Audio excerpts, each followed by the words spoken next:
শিক্ষার্থী বন্ধুরা, আমরা আজকে জ্যামিতি অনুশীলনী ৮.১-এর প্রথম যে ১ নম্বর প্রশ্নটা আছে, প্রমাণ করো যে দুটি সমান্তরাল জ্যায়ের মধ্যবিন্দুর সংযোজক সরল রেখা কেন্দ্রগামী হয় এবং জ্যা দ্বয়ের উপর লম্ব। এটা যদি করতে চাই তাহলে কি করতে হবে? আমাদের একটা অঙ্কন করতে হবে, চিত্রটা আঁকতে হবে। এখানে এই কেন্দ্র বিশিষ্ট এ বি ডি সি একটা বৃত্ত, এই বৃত্তের এ বি এবং সিডি হইল সমান্তরাল সরল রেখা। এদের বলছে যে জ্যা দ্বয়ের উপর লম্ব এবং মধ্যবিন্দু সংযোজক, তার মানে এ বি এর মধ্যবিন্দু এন, সিডি এর মধ্যবিন্দু হলো এম, সংযোজক সরল রেখা এম এন। এইটা কেন্দ্রের ভিতর দিয়ে গমন করবে। আবার দেখাতে হবে এই এম এনটা এ বি এবং সিডির উপর লম্ব হবে। তাহলে বিশেষ নির্বাচনটা আমরা কি লিখতে পারি?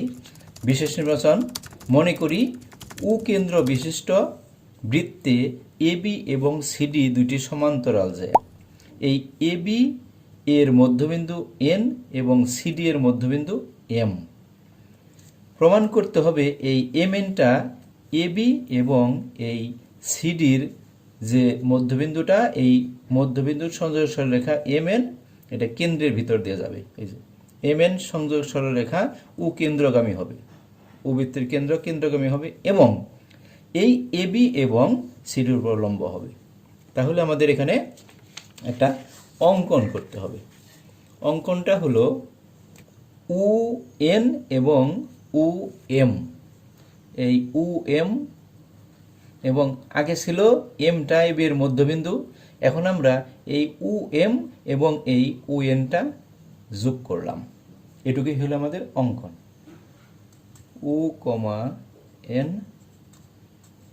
এবং উ কমা এম যোগ করি। এবার হলো আমাদের প্রমাণ। প্রমাণের জন্য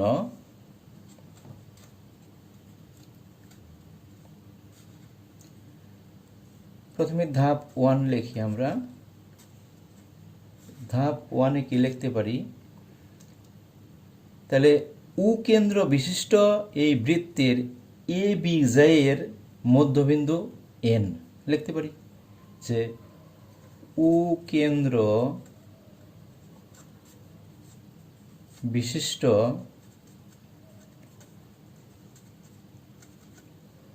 বৃত্তে এ বি জ্যা-এর মধ্যবিন্দু এন। সুতরাং এই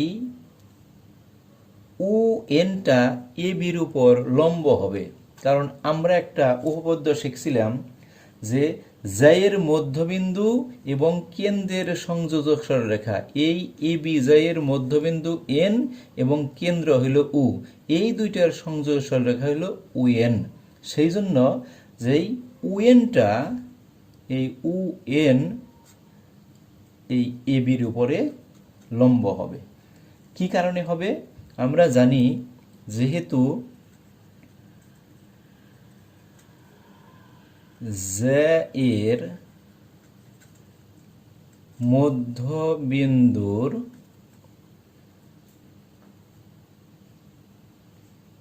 এবং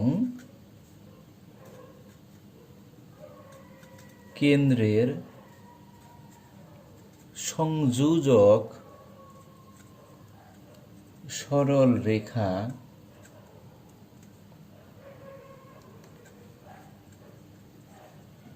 জ্যা-এর উপর লম্ব হয়। এবার তাহলে কি হলো কথাটা? এই কেন্দ্র এবং জ্যা-এর মধ্যবিন্দুর সংযোজক সরলরেখা উ এন আছে, সেইটা এ বি জ্যা-এর উপর লম্ব হবে। আমরা উপপাদ্য অনুসারে আমরা জানি এটা শর্ত, আমাদের শর্তই ফুলফিল করে, সেজন্য আমরা এখানে এটা লিখতে পারলাম। আবার তাহলে আমরা ধাপ 2 এ কি লিখতে পারবো?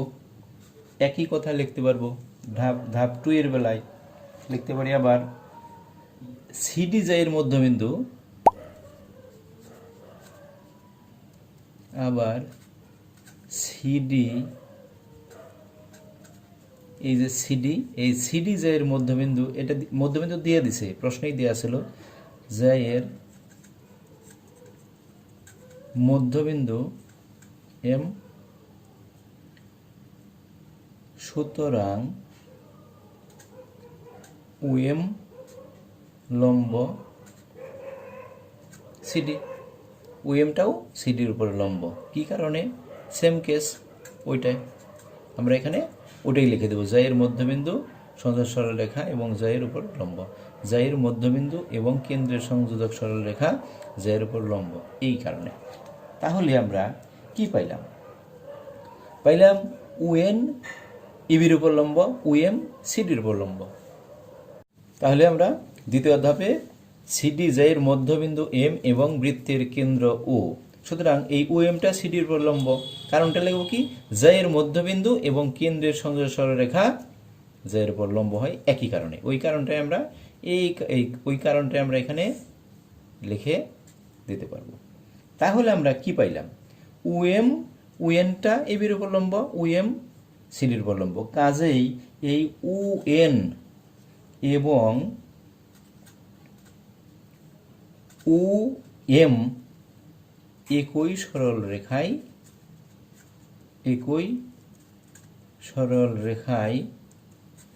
অবস্থিত। তার মানে অর্থাৎ এম এন কেন্দ্রগামী সরলরেখা,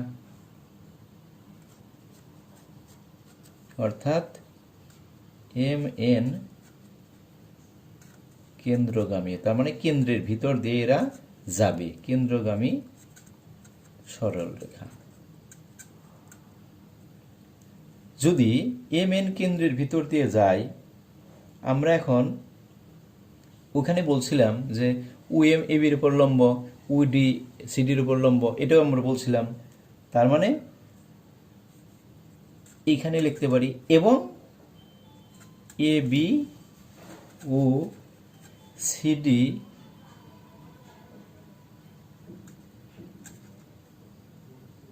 এর উপর লম্ব। তার মানে এম এন কেন্দ্রগামী সরলরেখা এবং এ বি ও সিডির উপর লম্ব। এটাই ছিল আমাদের প্রমাণের বিষয়, এটাই প্রমাণিত।